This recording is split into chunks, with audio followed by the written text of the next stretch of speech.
Na na na na na na na na na na na Ipswich Town. Yeah, I've changed the words a little bit there, but I think it fits better, in my opinion, in my very humble opinion. Hello and welcome to Being Frank in Ipswich Town with me, Frank, my wife, wrong and all things blue.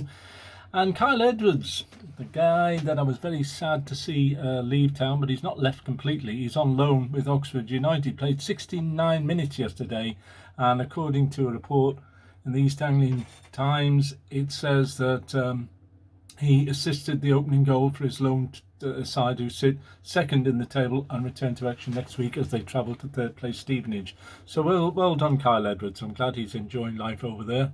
And Idris El Mazouni also played a full 90 minutes yesterday for Leyton Orient, and they made it 7 points from 9 after beating Shrewsbury Town 1-0 at Portman Road in League One.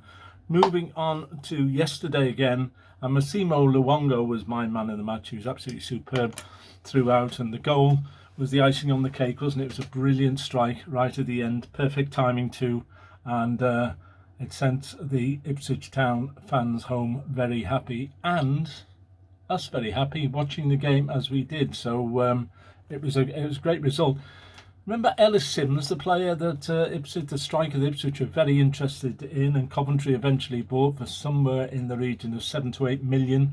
Well, he hasn't played in the last 3 or 4 games, and on the odd occasion he's come on as a substitute, he still hasn't scored a goal. So maybe it was a wise move to go for George Hurst and forget all about Ellis Sims, because that saga went on for far too long, as did Axel Twinzarby. But we got Twinzarby in the end, and sooner or later he will play some part in the Ipswich Town squad or team between now and the end of the season for sure.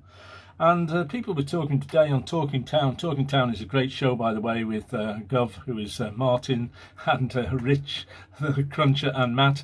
And had a little chat with them. I think if you haven't ever watched that show, you should watch it. It's highly recommended, very entertaining, and full of football facts.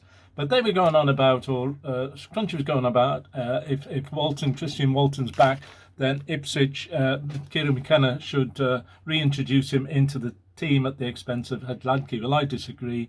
I think Hedladke's distribution is much quicker, much sharper. He takes greater risks for sure, but it's the hesitancy of Christian Walton that I don't like. He's a big, tall keeper.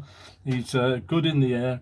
He climbs the ball, gets the ball out of the sky with relative ease, but his distribution is far too slow, far too hesitant for me. And I think the reason why Ipswich are getting so many goals, and maybe conceding a few as well, is because of the quick movement from the back. And Hedladke is certainly partly, if not majorly, responsible for that. Anyway, it was a great game, great goals. All 4 goals were top drawer in my opinion. So I was really delighted. It was nerve-wracking. If you had a weak heart, it probably wasn't the sort of game you'd be watching. But thankfully, I've never suffered with heart trouble. But I did have a bit of a liquid refreshment during the game because it was pretty nervy. Okay, we'll leave it there for now. From Frank and Rung, until the next time, thanks for tuning in, and what did we say? Up or down? Up or down.